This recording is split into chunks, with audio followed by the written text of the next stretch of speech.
How's everybody doing today? Sleepy, but that's normal at this point. Hungry, but also easily rectified. And spending a lot of time thinking about the end of the semester, which is approaching. I don't know why I just erased part of my rotational chart.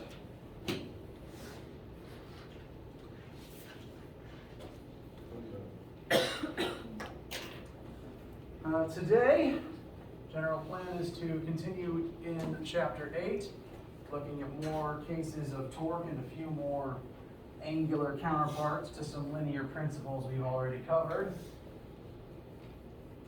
Before we get started today, does anyone have any questions, random or otherwise?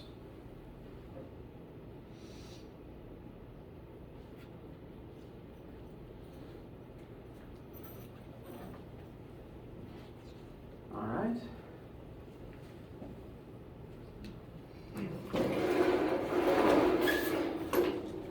All right.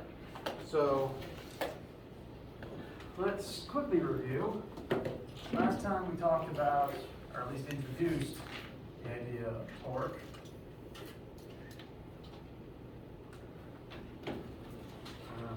Torque being the angular counterpart to force, whereas linear force makes objects linearly accelerate. Angular torque makes objects angularly accelerate. Like when you open a door, you're exerting a force at some radius from the hinges, and that makes the door start spinning, angularly accelerate. I'm not sure if I mentioned yet, the variable for torque is a lowercase tau. So this, I think uppercase tau is basically a T with some extra lines on it. And I draw a lowercase tau like this to overemphasize that it's not just a lowercase t. The script version on most computers tends to make it look pretty much like a normal letter T.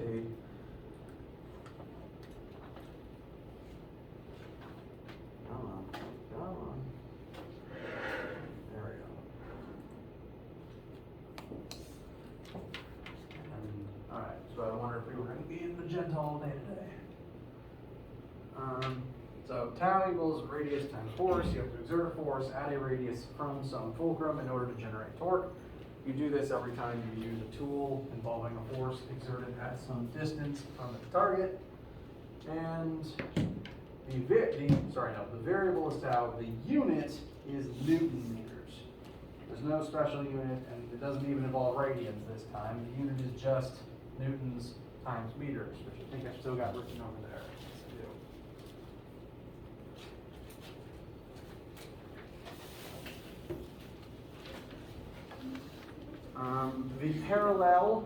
The perpendicular in the formula is important, because if you say you were using a wrench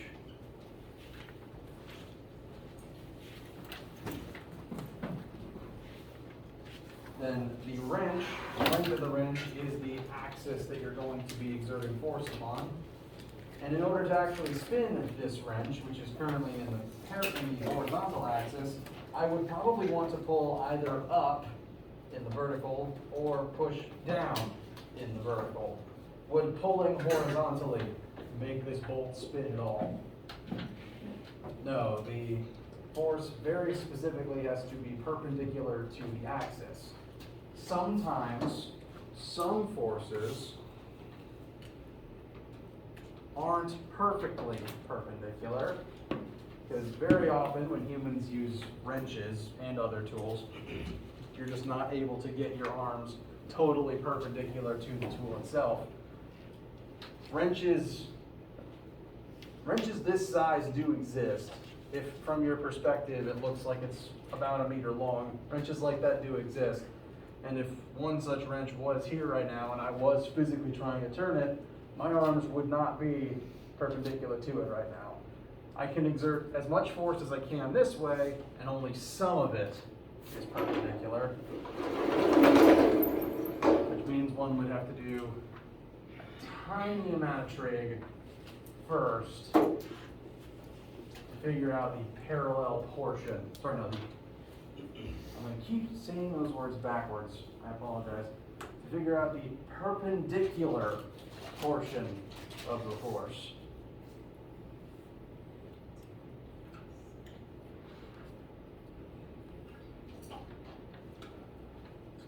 So, say 12 newtons is all the force we have to be able to put into trying to make this wrench turn, and the wrench is 1 meter long. If we were able to get that 12 newtons perfectly perpendicular to the wrench itself, how much torque would we produce?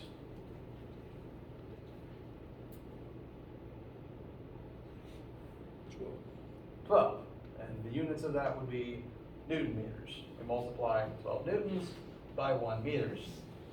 In the actual pictured version here, where the force is not perpendicular, we do need to figure out how much of the force is perpendicular. 50-degree angle, we want opposite leg. We know the hypotenuse, so sine of 50 should be that perpendicular leg divided by our hypotenuse. 12 times the sine of 50 should be the perpendicular portion.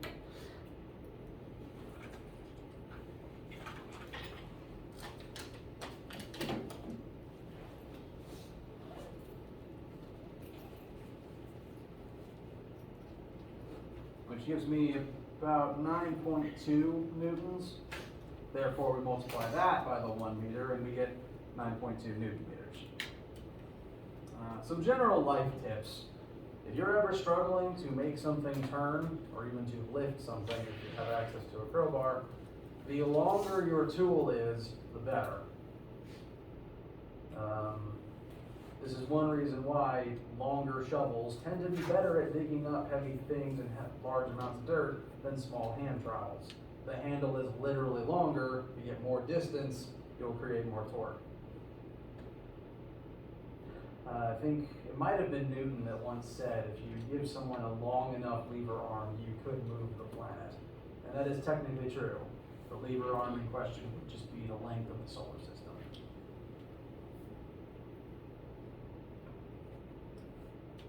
Questions so far?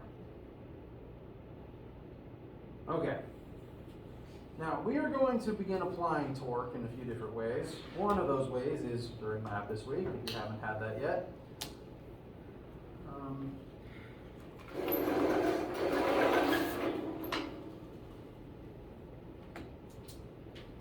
And since torque is the angular counterpart of force, a lot of the logic that we have already discussed still applies to it. We've talked about how for an object to be in equilibrium, for it to remain either at rest or moving at constant velocity, all of the forces acting on it must add up to 0. This is true linearly, and this is true angularly.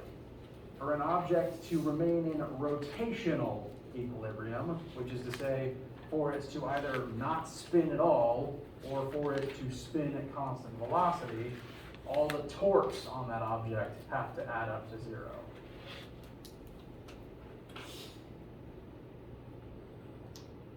So,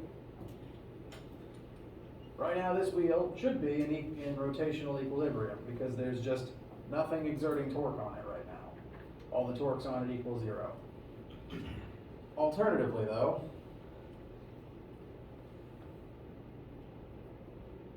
could I possibly get a volunteer to also hold this wheel at the same time as me?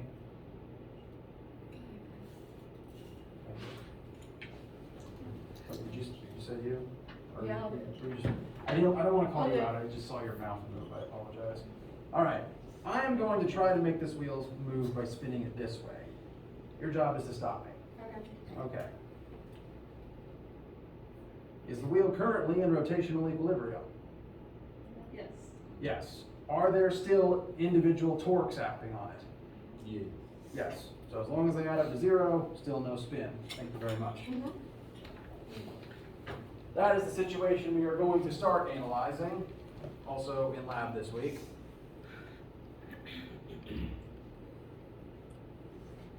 One sec, sorry.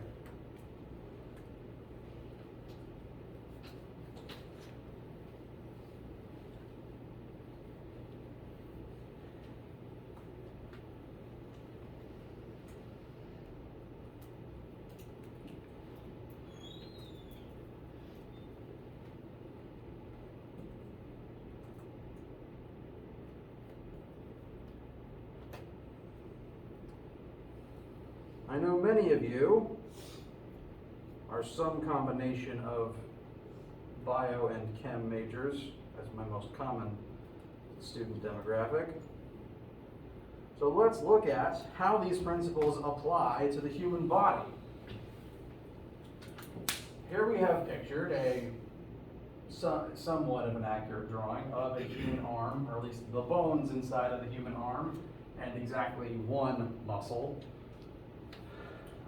Here, the arm itself, from the elbow to the hand, are going to act as our swing arm. The hand in question is holding it's called a shot put, so basically a bowling ball that you're supposed to throw overhand. And we already know what it weighs. It weighs 50 newtons, which means that gravity is pulling down on this spot with a force of 50 newtons. We don't have to calculate its weight, we already know it. Now, ignoring the muscle for a second, actually I'm going to roll this up.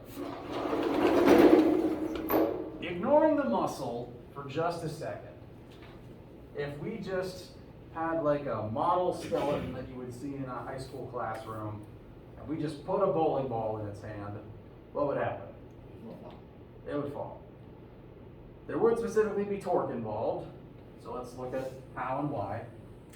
Point O is going to be the fulcrum, the point of rotation, and so the bowling ball, shot put, the heavy thing, is currently 0.35 meters away from that fulcrum, and it is currently exerting 50 newtons down on that spot. Bless you. So, right now it is exerting a torque on the arm itself, and we can calculate how much torque that should be. As we know the radius, we know the force, and the way that it's currently situated, everything's perpendicular, we don't have to bother with trig yet. Now, for a living human, we have mechanisms in place to try to stop that ball from just falling out of the hand. And if you know more about this particular field than I do, please feel free to correct me. But for right now, we're going to focus on specifically what your bicep does to stop this. At least I assume it's the bicep because that's how it's labeled in the picture. And at least what I find interesting and useful about muscles seems to be that they are not rooted at the joints, they are rooted some distance away from the joint. That is very much on purpose because it means the point of connection is some radius away from the actual elbow joint, which means that the force in the bicep can exert a torque on the actual forearm. That's the part, right? If the muscle connected here, then there wouldn't be a radius from the muscle to the joint, in which case, no matter how hard you strained the bicep, it couldn't exert any torque, and you wouldn't be able to stop this from falling. You probably wouldn't be able to move your forearm, actually. So it specifically roots some distance away from the actual joint for exactly that purpose. Now, muscle fibers are very much, and please correct me if I'm wrong, stringy, such that they do have tension in them. And the muscles are going to exert a force at an angle parallel to themselves, up and away from the bone. We are told, angle between the biceps and the humerus, which is also labeled here, thankfully, because I wouldn't be able to find it otherwise, is, I'm assuming, the primary structural bone in this part of your arm. And That angle is 8 degrees.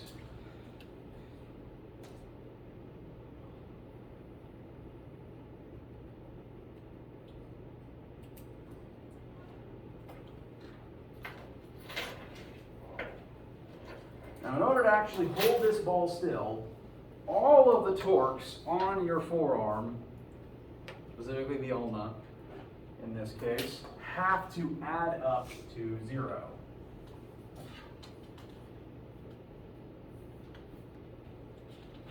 We can identify 2 different sources of torque right now. There's the force from the shot put trying to make the arm spin clockwise, and there's the force from the bicep trying to make the arm spin counterclockwise. So these torques point in opposite directions. So ideally, they should add up to 0. That is our goal here.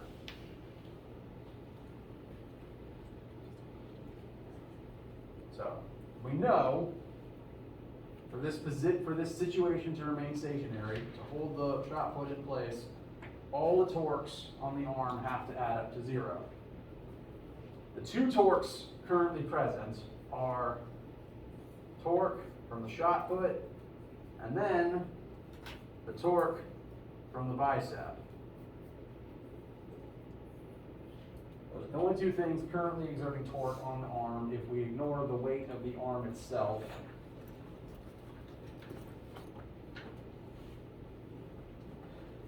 Whatever these 2 torques are, they have to add up to the same thing. That means they should be equal to one another. And we can use this knowledge to figure out how much force needs to be in the bicep to actually accomplish this particular feat. Torque produced by the shot put, we know that radius and we know that force, so we can go ahead and plug those in.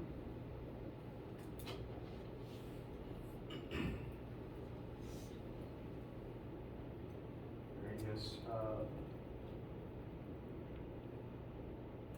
wow, I can't read today, I apologize. 0.350 meters and a force of 50 newtons. I'm going to mention that direction is still important because the bicep is exerting a force up and the shot put is exerting a force down. They do still oppose each other, although in this case that's going to add up to them trying to make the arm spin in different directions. But we still have to make note of that fact for the 2 to actually add up to 0. If we don't make note of it, we'll probably just get a negative answer, which is okay as long as you know what you're looking for. So this is the torque produced by the shot put. Now we have to examine the torque created by the bicep. We do know the radius from the elbow to the connection point. That's 0.3 meters. So we know that information. We don't have to go looking for it. We do now,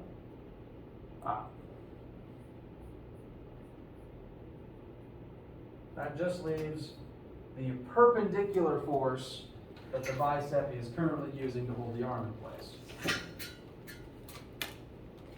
Those add up to 0. So force in the bicep is the only thing left to solve for. You guys tell me what kind of force we generate there.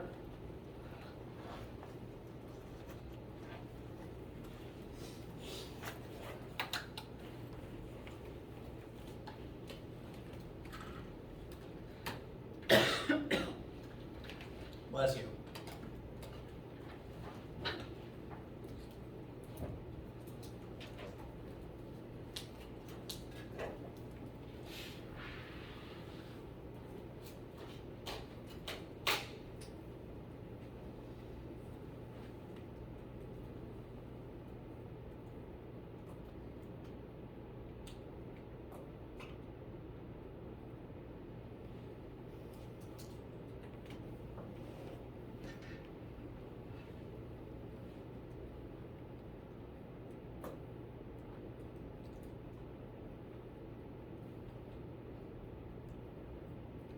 We got 583.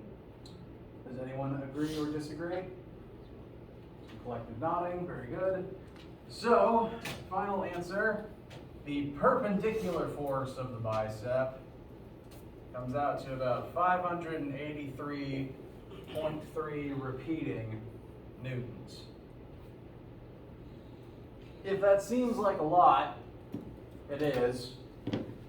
That's more than 10 times the actual weight of the object. Because the muscles connect at a very short distance away from the elbow, so it's going to take more force at that reduced radius to equal the torque of the smaller force at a larger radius. This is one reason why it's rather hard to hold a heavy thing straight out in front of you like this. If you've ever done any amount of, moving things on moving day or possibly athletic training that would involve lifting things like this, you can probably attest to that. It's not fun. Which is why most people carry very heavy things tucked more into their body like this, so that there's more parts of you to support it. Not recommended in case you fall over. Usually the best physical option is to have someone help you. This is technically, though, not our complete final answer. Do you guys know why?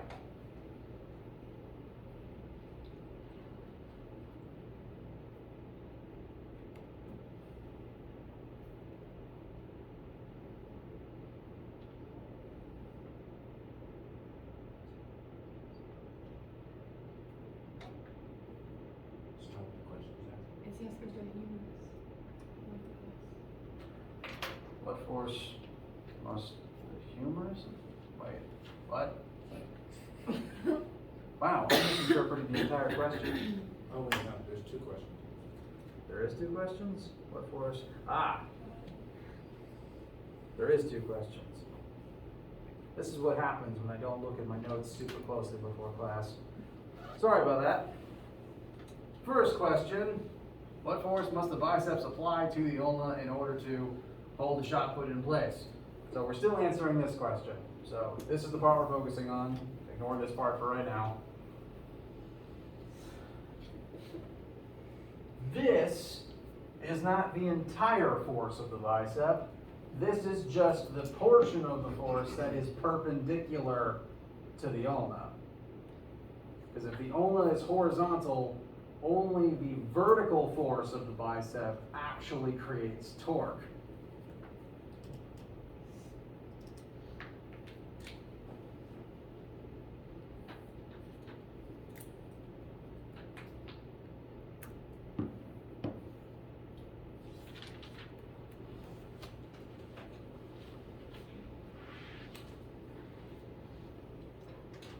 Does this picture help?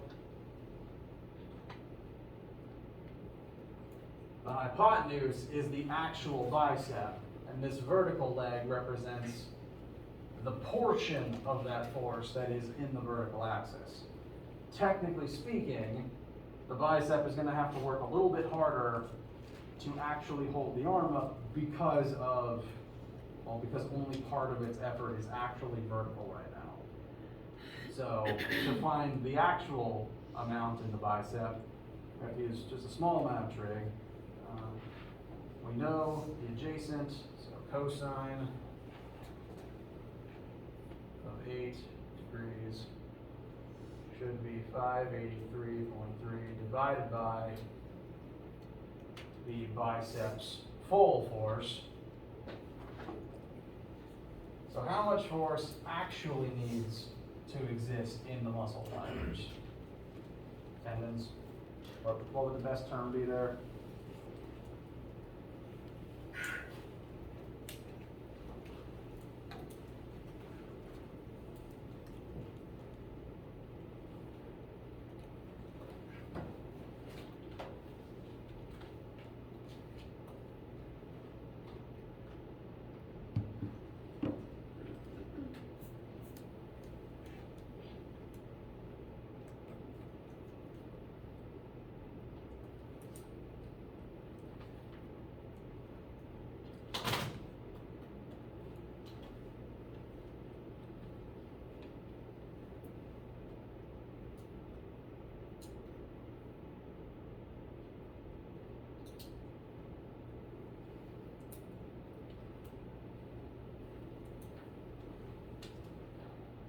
the total amount of force we're looking at. It's not a big difference, but it's an important one to make note of. There you go. I'll round that off at 0.1.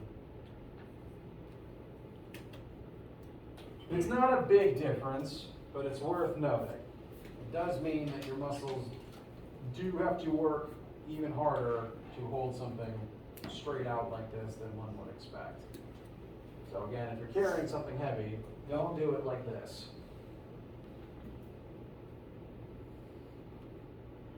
Any questions on just this part for right now? Okay. I'm going to selectively omit the second part of the question because I'd rather move on to discuss the next related topic. So we'll just cut it off there for now. Any questions about torque thus far? Okay. We'll pause just for a sec while I erase a few things and get ready for the next concept I want to show you. And I'll sip some water.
Pardon me, sorry. There's a reason I'm doing this.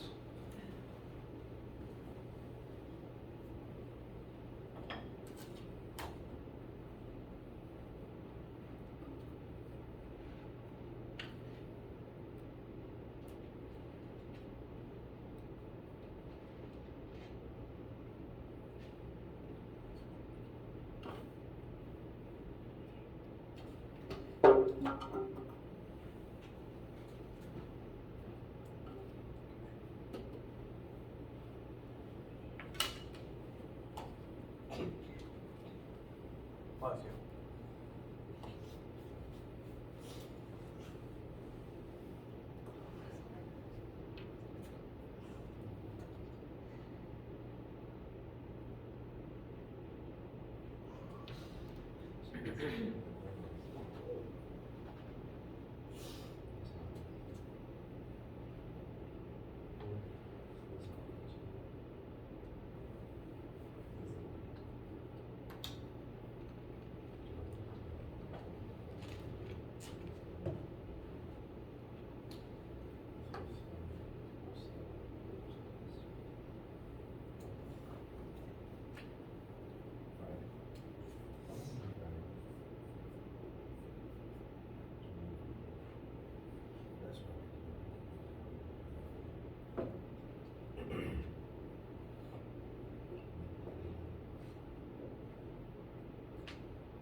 Okay. Questions? Any issues before we continue? Bless you. Okay. Oops, that's not supposed to be on screen. My apologies. Let's focus back here for a second. So, previously, I have mentioned that mechanical engineers, civil engineers, etc., deal largely with two different fields of mechanics. There's statics, which is the type of thing that construction workers and architects deal with, where you want all the forces on something to add up to zero. Because if they don't, things accelerate, and if your building is accelerating, it's falling. And like how there's statics with normal forces, there's statics with torque. However, you can have torque that leads to a non-static situation, because the torque's whole purpose is to make things spin. Torque causes angular acceleration, like how linear force causes linear acceleration. That formula, force equals mass times acceleration, is a good old buddy of ours. We've been using it for a lot of this class. It's Newton's second law, and technically, this formula for torque is not the angular counterpart to this formula. This is a conversion. This converts torque or force into torque. But torque has its own separate formula that exists entirely in the angular world, like how every single one of the previous angular concepts has its own unique formula, and separate from that, a conversion factor back and forth. Like, for example, angular acceleration is equal to change in angular velocity over change in time, and the conversion between the two is a separate formula. It's the same thing for torque.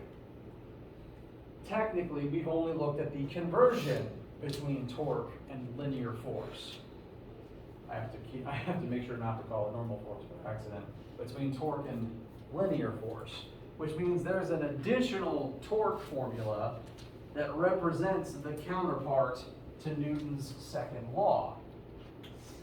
I've mentioned that all of the logic and all of the formulas from the linear world still work in the angular world. So determining the counterpart to this formula should be as simple as replacing all the terms with their angular form. we know the counterpart to force is torque.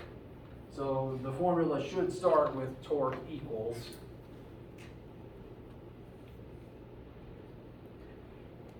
As opposed to force equals. So replace force with torque. What is the counterpart to linear acceleration? It's just angular acceleration. So we'll replace the normal A with an alpha, or fish, whatever you want to call it. That just leaves mass. And inconveniently, mass has its own unique angular counterpart, which might seem like a weird concept because mass isn't a vector. You wouldn't expect it to need an angular counterpart. Time's not a vector, and it doesn't have an angular counterpart. And yet mass still does. And it's one of the most frustrating angular concepts in my opinion, but it unfortunately shows up so many times that we have to talk about it. The angular counterpart to mass is called moment of inertia.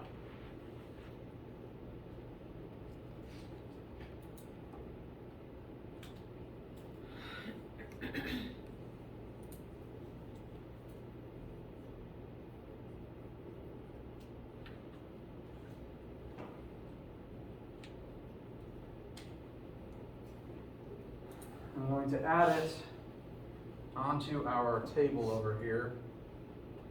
I keep misplacing my eraser cloth. I should one of these days just get a new eraser, but that would make too much sense. I should get several erasers. That would make way too much sense.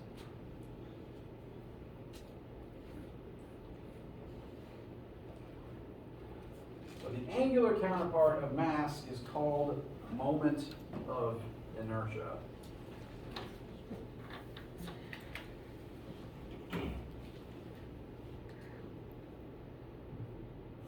Excuse me, sorry.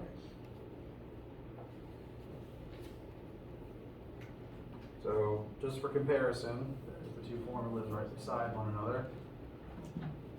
They are again just direct replacements. Take every linear thing, replace it with the angular thing.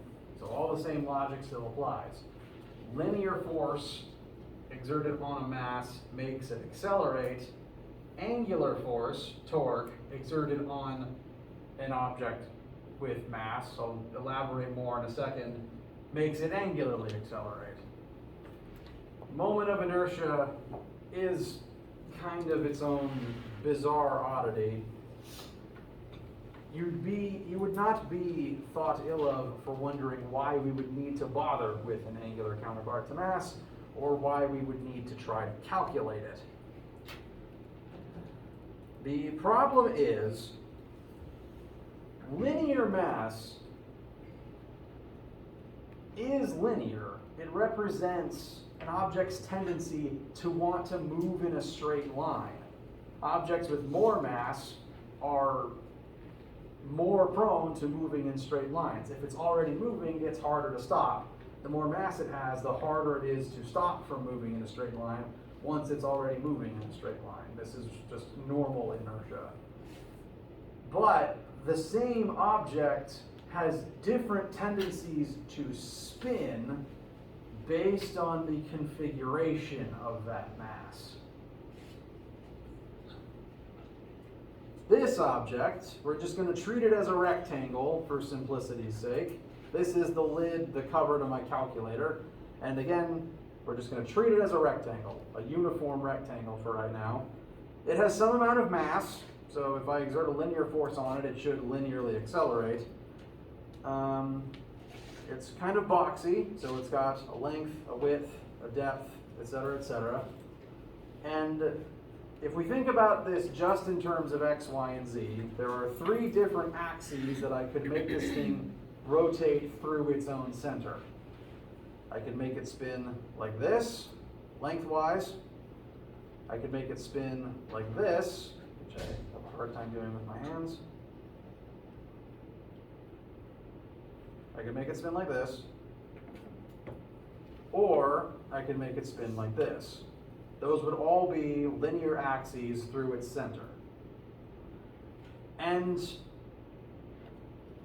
as frustrating as it is, every single object has a different propensity for spinning in all of those different axes.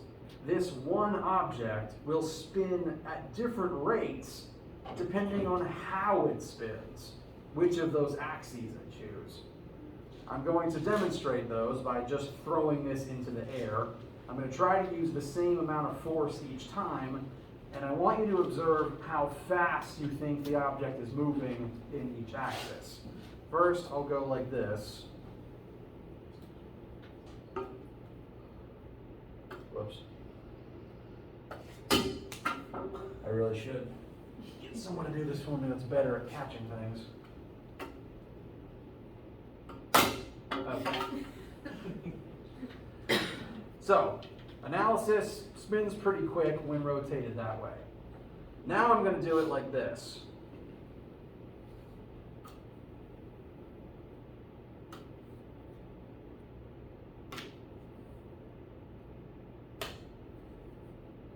Was that faster or slower, you think? Slower. I'm not doing much different with my hand. I'm trying to be as consistent as possible. And yet, throwing it this way, it rotates slower than throwing it this way.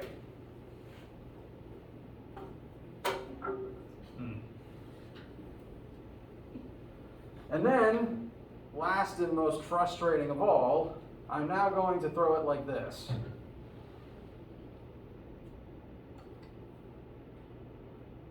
You notice anything weird about that one? At least one of you caught on it.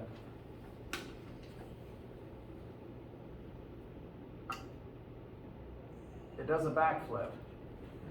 Your eyes aren't tricking you, and you've probably noticed this before if you've ever just been casually throwing your phone up and down.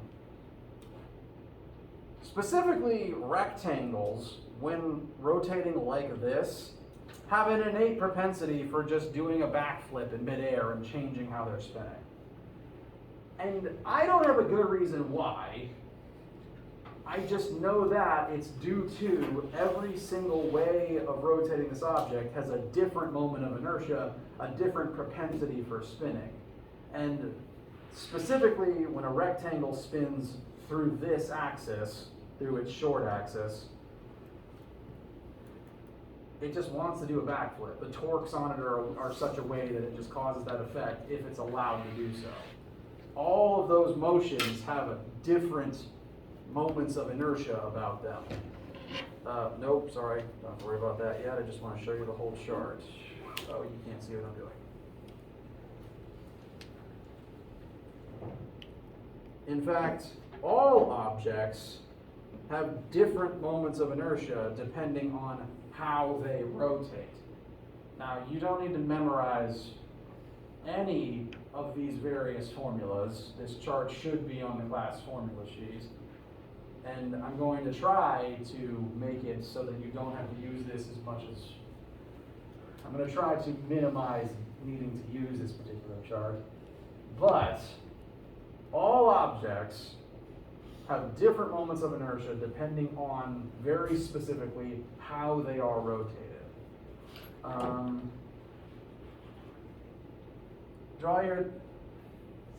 The only two objects on this chart that are the same shape of object are these two rods down here. Do I have a meter sticking here? I do not. Boo. Ooh, a ruler.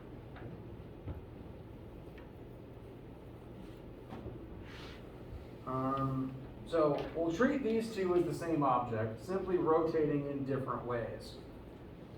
This first method involves rotating the object just vertically through its center, so like this.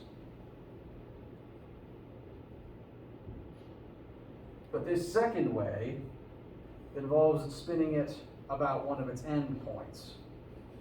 And in both of those ways, it will have a different moment of inertia, meaning that the same object with the same mass will accelerate at different rates when the same torque is applied to it,